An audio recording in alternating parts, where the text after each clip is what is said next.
Our next speaker is Bersin.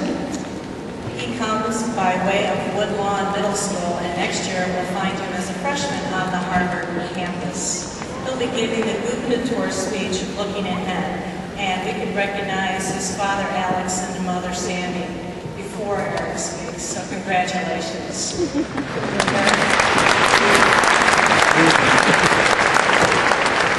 Thank you, Mrs. Gonzalez. So we made it.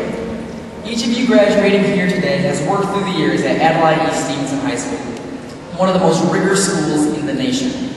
But after all that's passed, what do we do now? We've worked ourselves dry, pushed to make it to this glorious graduation day, and now what? Do we enter college, push ourselves to the limit, and run through the whole cycle again? Do we enter the workforce, start our career, and content ourselves with living life once again on a routine schedule of work and rest? What I'm really asking is, when we cross the stage and walk out of those doors, are we truly leaving the high school world behind? This year's A World of Difference, Stevenson's diversity program, featured a speaker who talked about a boy named Ryan Horeljak. When Ryan was in first grade, his teacher taught the class a lesson on Africa, mentioning how people there were dying every day from dehydration. Of course, being only 6 years old, he found it hard to understand why these people didn't simply walk to the drinking fountain. Then the situation was explained to him in full. It would cost $70 to buy a well. His response? He went home and begged his parents for $70.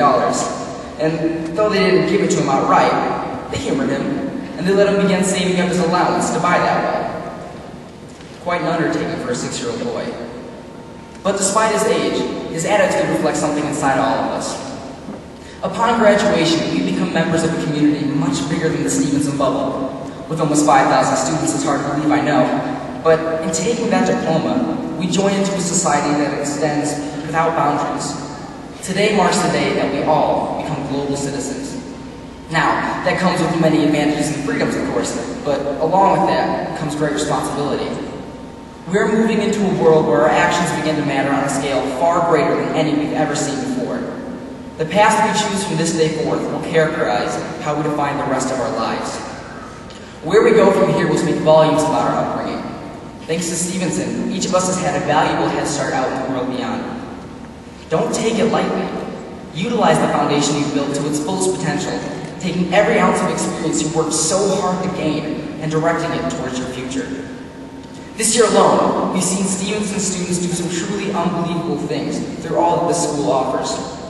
In response to the crisis in Haiti, people in this very room felt the call to action.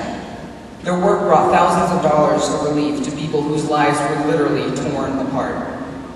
Spirit Fest, Project Dance, the ongoing efforts with Relay for Life. We've done more this year than ever before.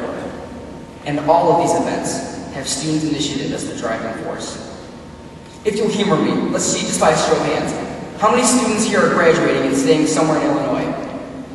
Anyone? Okay. How about elsewhere in the Midwest? Any out on the East Coast? Out West? How about any outside of this country? I hope you guys were looking around. Stevenson students are spreading out across the nation and beyond to share and develop their dreams.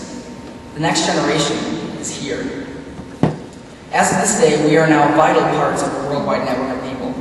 What happens across the globe affects us tremendously, and we will feel the struggles of our times resonating close to home. But also recognize that what happens here, with this class, has an equal potential to affect the world around us. Sitting in this room is the diplomat who will soothe our tensions with the Middle East, the engineer who will prevent future disasters like the BP oil spill, the hockey player who will take the Blackhawks to another successful Stanley Cup. Quite literally, the world is in our hands. It's up to us to rise to the challenge of turning it.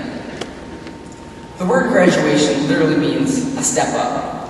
And so, I challenge each of us here today, take that step up. Ryan Horeljak saw a problem in the world, access to drinking water. Though his allowance money understandably didn't go very far, his dream led him to start a small organization called Ryan's Well. 10 years later, that organization has built over 500 wells in 16 countries, bringing fresh drinking water to 600,000 people. Not bad coming from a 6-year-old's allowance. Congratulations, Stevenson class of 2010. Go get them.